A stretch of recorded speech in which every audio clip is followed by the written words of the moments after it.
Hi everyone, Mr. Lee here. In this video, we're going to go over potential energy graphs. Let's begin. So, potential energy graphs is a really nice way, and personally, I think it's a really fun way to imagine the world of energy. And I think the reason why I think it's so fun is because it's different than just solving a word problem. You get to use like different skill sets to really figure out what's going on, and it really helps to describe what's going on with the universe. Okay, so before we go into potential energy graphs, let's first go over what we already know, and that is the potential energy. The equation for, let's say, gravitational potential energy, we're going to use mgh. And the reason why we're using gravitational potential energy is because it's very easy for students to visualize what's going on in terms of gravitational potential energy, right? Things can move from a vertical height to a lower height. It's a very clear concept, all right? Next, we have this idea of kinetic energy, and kinetic energy is 1/2 mv squared. It is the energy of motion. And then from a previous video, we went over this idea called mechanical energy. And if you remember, mechanical energy is just all of the potential energies plus the kinetic energy. Okay, mechanical energy is potential and kinetic energy. We're going to go over some of the calculus ones in a little bit as well. So when the time comes, I'll post up that equation. So here we have these three ideas. So in order to really understand the potential energy graphs, don't think of it as like just as a graph, but more of a ball on a hill or a roller coaster ride. Okay, and so I'm going to start off with that. I'm going to draw a xy axis. So like right now, technically I'm drawing a graph, but I want us to use our imaginations and just imagine this as a hill. Okay, we're going to have a hill, and this hill is going to dip down, and it's going to dip up, and it's going to fall down a little bit, and it's going to flatten out. Okay, all right. So let's say we're going to put a ball, and you should also draw this. We're going to put a ball right here. All right, so we put a ball right there, and we'll just call that point A, whatever that point is. We'll call this point A. All right, now we're going to say a couple of things. One, there's only conservative forces. All right, so this is just a fancier way of saying there's no friction and there's no air resistance. All right, only conservative forces. So the force of gravity exists, and basically that's it here. All right, and the reason why we want to say that is because if we take a look at the mechanical energy formula, this is under the ideas that there are no outside forces. There is no work being done. So I should write that down. There is no work done to the system. And because non-conservative forces, they can either add or take away energy from the system, it's important to have this little comment there. All right, so we're going to release the ball at point A, and the ball is going to start from rest. So here's a couple of things that we need to identify. One, this ball will roll down the hill. It'll go into this little valley. It'll go up the hill. Okay, and as it's going up the hill, it's going to slow down. It's going to go up the hill, and then it's going to go up and over the hill. It's going to drop down, and it's going to move along the straight line. All right, so I'm going to do that one more time. I'll map out the motion. So it's going to go down the hill, it's going to go up the valley, going to go over the hill, and it's going to go over in a straight line. Now I'm going to erase this because I want to do some work here. All right. Now that's the motion of the ball. Okay, we release the ball from rest. So we're going to make a couple of claims. The first claim is that at point A, at that height, we're going to call that our maximum mechanical energy. Okay, so our mechanical energy is at that point. And at that point, our mechanical energy only comprises of potential energy because we release it from rest. As a reminder, mechanical energy is potential energy plus kinetic energy, and if we release it from rest, our kinetic energy is 0. Therefore, at that point, we only have potential energy. All right, and we'll say that the mechanical energy there, aka the potential energy, will be 10 joules. All right, whatever that 10 joules is. Okay. And we'll also say that K at that point is 0 joules. All right, so our mechanical energy is 10 joules. That's the important idea. And so what we're going to do is we're going to identify the different energy throughout this entire motion. All right, so at A, we say that the potential energy is 10 and our K is 0. All right, so as this object is falling, it's going to get to this lower point. Now, as the object is falling, it's going to pick up speed. It's going to get faster and faster and faster. So that potential energy turns into kinetic energy. So let's identify the next point right here, point B. All right, so that's point B. And also, for the sake of everything here, we'll say that this is 10 joules right there. Okay, if this is a energy versus position graph. All right, so we're at point B, and let's say that at point B, we have a potential energy of, we'll say that is 2 joules. All right, so at point B, we have a potential energy of 2 joules. Okay, so let's use a little bit of logic. We know that we started off with 10 joules of energy, of potential energy, and 0 joules of kinetic energy. So our mechanical energy was 10 joules. As this object is falling, it's picking up velocity, it's getting faster. And so this potential energy turns into kinetic energy.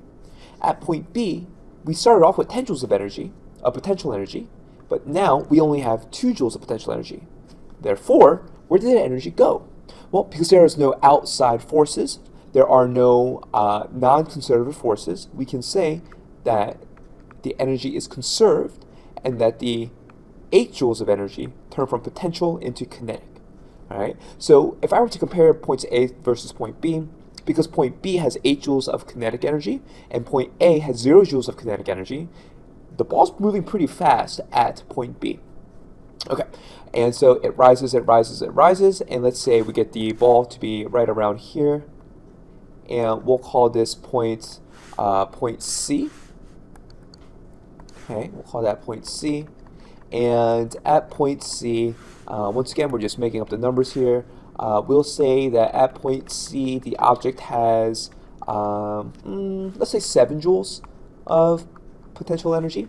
Okay, so here we have 7 joules of potential energy.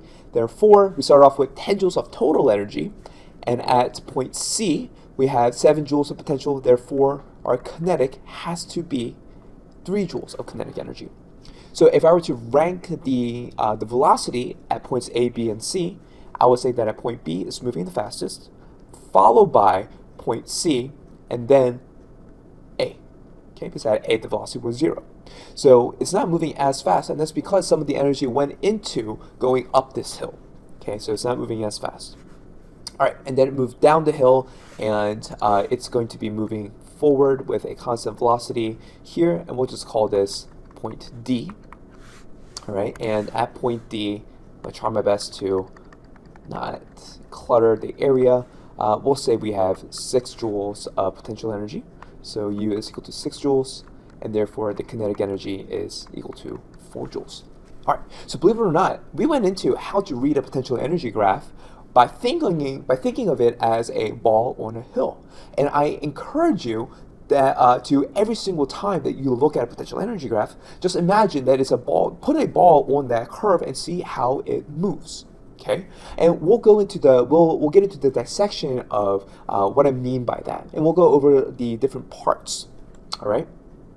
So the first part I want to show you is from point 0. We'll call this point 0 here. All right, from point 0 to point A. There's a lot of very important things happening from point 0 to point A, and I'll write that from here, from 0 to A. All right, there's something very, very unique. So we know here, we said that the mechanical energy is 10 joules. So all 10 joules at point A went to potential energy. Well, what about from point 0 to point A? Okay, what's going on there? So let's say here, we can say that this is 12 joules of potential energy. So if I am here to say that this system has a total of 10 joules of energy, just in general, but at point 0, there's 12 joules of potential energy. There's a break in logic there. You can't have more energy than the system allows. So if I'm telling you that the system has only 10 joules of energy, but at point 0 there's 12 joules of energy, then that can mean only one thing. The object cannot exist at point 0, or more specifically point 0 to point A. So I would say it doesn't exist. Okay, it can't happen there. There's something that is going seriously wrong. Now you might be arguing, well, Mr. Lee, well, what about this? Okay, so at point 0, Okay, at point 0, you're telling me that your potential energy is 12 joules, and I said yes. And you're telling me that the mechanical energy has to be 10 joules of energy, and I go yes. So what about this? What if we say that the kinetic energy is negative 2 joules, right? Because we know that mechanical energy is potential plus kinetic. And 12 plus negative 2 gives us 10, right? Well, yeah, mathematically that works out, but this is where the knowledge of physics comes into play. You can't have negative kinetic energy. And that is because if we take a look at the kinetic energy formula, 1/2 mv squared, if you can have negative velocity, but that negative velocity squared will just turn out positive, and you can't have negative mass. If you have negative mass, the object just simply ceases to exist. Okay, and so with that line of logic, you help me prove my point. From point 0 to point A, the object cannot exist. It can only exist from point A, B, C, D, and forward. Okay, well, according to our graph. All right. Now, this idea at point A, there's a couple of very important ideas here, and we'll get into that more later. So here we have at point A, we can say if mechanical energy is equal to the potential energy, then okay, so if this were like a roller coaster or an object on a hill, the object can never go higher than that point. Now, this applies to us in real life. So what that is saying is that at point A, if that is the highest point within this graph, you can never ever go higher than that point. Okay, and I'll show you another graph in a little bit where we can really come into this idea.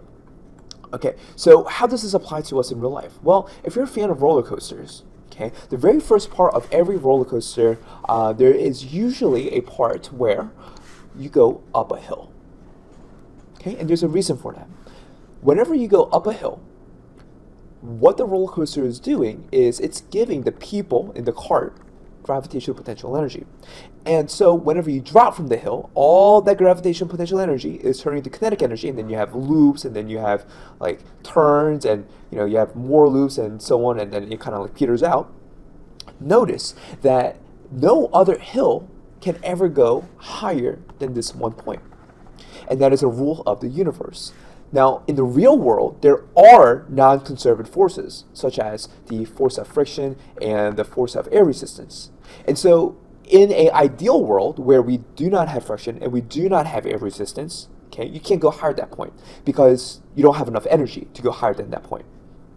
But in the real world, not only can you not go higher than that point, but you're also constantly losing energy as the roller coaster is rolling. So you most definitely cannot ever reach a point that matches that highest peak. So the next time you're at an amusement park, take a look at the roller coasters. You'll notice that the highest point at any roller coaster will be the first to drop. And then the rest of the ride can never ever get close to that height. All right. So here we have the idea of how to find potential energy throughout. Now what I'm going to do is I'm going to draw this sketch, or I'm going to draw this graph again, but without all the different points. All right? And I encourage you to also do the same because there's a lot of different things that we can talk about here. I'm going to add one additional point though. All right, so we have something like this, we went like this, and when we went up, and then we went down, and we went flat, and you know what? Let's just go up again. All right? And we will say, I'll draw this in blue, that our initial mechanical energy line is here. Okay, so this is U is equal to mechanical energy, and we can say that K is equal to 0 at that point. All right, now from here, there's a couple of very important things that we can go over. The first idea is called the turning point. So let's write this idea down. Now, whenever you're given a graph and you are asked to look at the graph, and the graph asks you, or the question asks you, when does this object change its direction? Where are the turning points? Well, for any object, right, if you're not looking at graphs, in order for you to turn around, like for example, let's say you are walking, right? So let's say this is you, and you're walking forward. In order for you to walk forward and then come back to the original position, and let's say you're constantly facing forward, so I'm going to draw my face this way, right? We want to come to this position here, and I'm still facing forward, right? And then I start to walk backwards, okay? In order for this motion to happen, I walk forward, and then I walk backwards, there has to be a point where I come to a complete stop, right? So there has to be a point where my velocity is 0. And that's what we call a turning point. So in terms of a energy graph, right, because this is our energy position graph, your turning points are every parts where your kinetic energy is 0 joules. So according to this graph, we'll say our turning point will be in red. Okay, our turning points will be here and here. We have 2 turning points. And so let's think about this in terms of the ball, right? If we have a ball and we release it at this point there, okay, the ball is going to roll down, it's going to go up the hill, it's going to go down the hill, it's going to go along this flat part, and then it's going to go back up the hill, okay, and then it's going to go up, up, up, up, up, up, up, up, up, up, until it reaches that maximum mechanical energy point. And at that point, it's going to come to a complete stop. And then it will roll back down the hill, go up the hill, go back down the hill, and go back up to its highest point. Okay? And so every time it has a kinetic energy of 0, we call that a turning point. All right. Now, what about the calculus? Let's get into the calculus of these graphs. So one of the equations that we discovered earlier is the equation of force. We said that force acting on an object is equal to the negative derivative of potential energy with respect to position, du dx. Okay, so this is a energy position graph, where specifically I'm going to change that to potential energy. Now, whenever you have a derivative, right? So this is du dx. So this is a potential energy function, whatever it might be, and we take the derivative of it. So whenever you take the derivative of this, you know what? Why don't we practice our derivatives? Let's say I give you a function of 4x squared plus 2x, right? And we take the derivative of it, du dx. Now, I know a lot of students like to do the prime, but because all these equations are in the form of the du dx kind of form, let's get in the habit of doing that instead of the primes. Okay, 2 times 4 gives us 8x plus 2, so this becomes our function, our derivative. Now, according to this equation here, this derivative, right, if we were to put in for a position, will tell you the force at that position. This is the equation that tells you the force at that position. But more specifically, the force would be the negative of that, of whatever you would get equation-wise. Now, whenever you take the derivative of a function, and we were to take a look at that function as a graph, the derivative of that function will always give you the slope. So let's write that down. The slope of a u sub x function is the force, okay, or more specifically the negative force. All right, so what that means is, if we were to take a look at this conceptually, if I were to take a look at, I'm going to label 2 points. Let's call this A. Why is that so big? And we'll call this point B here. Okay, so if I were to take a look at the slope from A to B, right, we can see that it's a negative slope. Right, so from A to B, our slope is negative.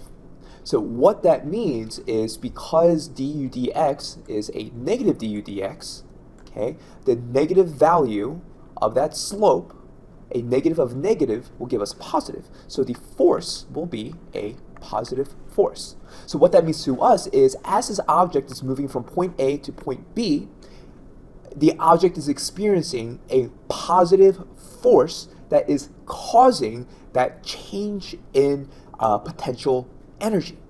Now, this is really cool if you want to connect the dots, because we said that work, let me get my black ink out, work is force times the change in position, okay? And we also said work is the change in kinetic energy, and according to what we did earlier, the change in kinetic energy turns into potential energy, right? So the change in kinetic energy can be stated that will equal to the change in gravitational potential, or the change in potential energy, and all of this is because there is some kind of work being done, right? So there's a lot of equations that is happening.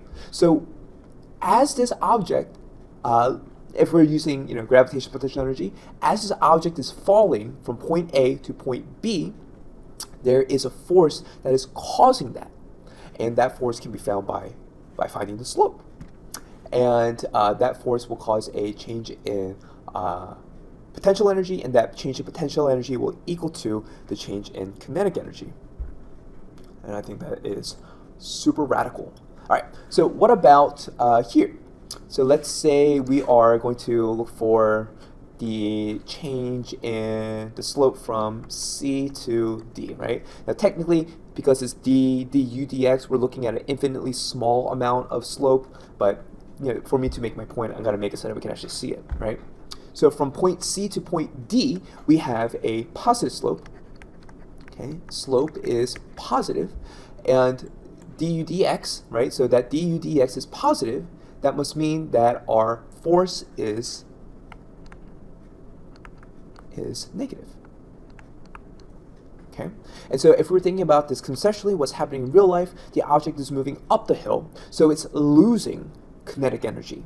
Okay, because it's losing kinetic energy, there's a force that's going against that motion. Okay, it's slowing it down, and because it slows it down, the kinetic energy decreases, and we have an increase in potential energy. All right, and what about here? So we're going to look from point E to point F. And this is really cool. So from point E to point F, I'm going to tell you that the slope is 0. So that means that that's a flat part of the track. Now because it's a flat part of the track, your kinetic energy at E is equal to the kinetic energy at F.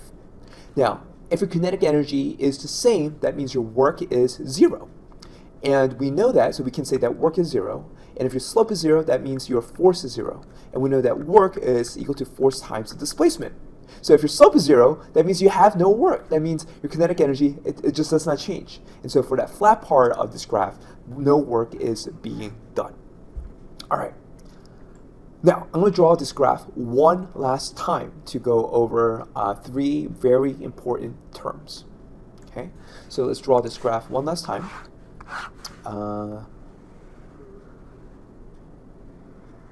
right, and I'm going to have 3 distinct parts. Okay, distinct part will be part A. I'll do this in a different color. So this is distinct part A. Right here will be distinct part B, and right here will be distinct part C, assuming that C is just flat. Okay, all right. If we were to roll a object, if we were to drop a object at between parts A, right? So we drop a object here, it's gonna go roll back and forth. All right. Actually, I shouldn't do that. Let's say we'll put an object right there. All right, so if we put an object right there in the bottom of the valley, okay, and we were to give that object a slight little push. So if we were to give that object a slight little push, the object will go up the hill, then it will roll back down the hill, and it'll go up to the other side, and it'll just continue this motion back and forth, back and forth, back and forth. And if there's friction, it'll eventually settle back in the middle. Okay, versus here, if we have an object here and we were to give a slight little push, let's say to the left, the object would roll off of that high point, and it can never reach that high point ever again. All right? Same with if we were to push the object to the right, it will roll off of that high point, keep on rolling, and it will never reach that high point again. Now, for part C, okay, the distinct thing about point C is if we push this object to the right at point C, because at point C this is all flat, it'll just keep on going. Okay, it won't stop. It'll just keep on going and going and going and going because it's a flat part of the track. Now, these 3 points are 3 distinct equilibrium points. All right, we're going to go with point C first. I'm going to bring up my notes. So at point C, we call this the neutral equilibrium point. Okay, and neutral equilibrium point is what we know the world to be, right? If you look around the room, most of the objects in your room are at a neutral equilibrium point. So what this means is, let's say we have a marble on a table. Okay, if you have a marble on a table and you push the marble on the table, the gravitational potential energy will not change. So Ug initial is equal to Ug final, right? It's just going to be along the straight line. The gravitational potential energy, it will not change. And we'll stick with the whole marble idea. Right? I'm going to go to B next. B is what we call the stable equilibrium. All right. So imagine putting a marble in a bowl. Okay. If you put a marble in a bowl and you were to push the marble in the bowl, right? So I'm going to do my best to draw a bowl here, right? Like a half pipe. What kind of bowl is that? I don't know. Pretty bad one. Right? So if we were to put a marble in a bowl and we were to release it, the marble would just go up and down. It will just swing back and forth, but eventually over time it'll just settle right there in the middle. Okay? And that's a stable equilibrium. Its gravitational potential energy, or its potential energy, will always be at its lowest point. At B, that is called the, I don't know, I have to look that one up, unstable equilibrium point. And so imagine that you have a bowling ball and a marble on top of the bowling ball. Okay, so at point B, right, it's not going anywhere. Its potential energy is at its max. So here we have a Ug max or U max, and as soon as we push it in one direction or another, it will roll off of that surface. Okay, and its U final will always be less than the U initial. Okay, aka the U max. Right. So here are three different examples. We can think of like different things, like a stable, an object that is at a unstable equilibrium point. It could be like I don't know, like if you were to have like a pencil or a marker or like a glass full of water, right? So if you have a glass full of water and and you were to push this glass full of water, okay, it'll tip over, right, and it can't go back up, right? So that's what we call a unstable equilibrium, right?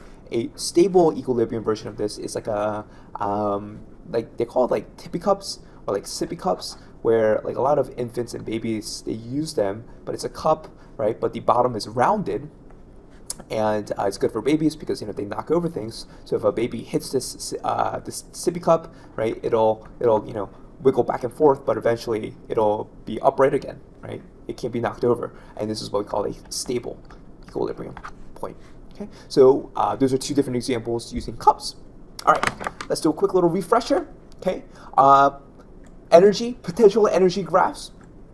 Okay, the best way to approach them is to view them as if they were like a ride or a roller coaster, right? Just imagine that as a ball that is on there on like a hill, and there's like hills and valleys, and just try to imagine what's going on. Mechanical energy is equal to kinetic energy plus potential energy. There are points on this function where you have a maximum potential energy, and you cannot have a negative kinetic energy. That's important to know.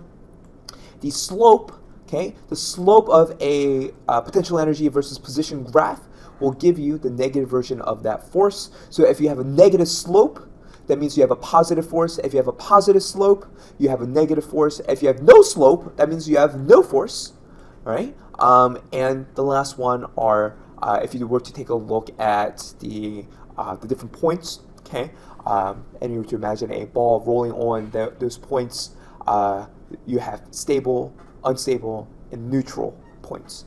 And we have a couple of different examples of what that means to us in the real world. Anyways, that was me going over potential energy graphs. I will see you next time. Bye-bye.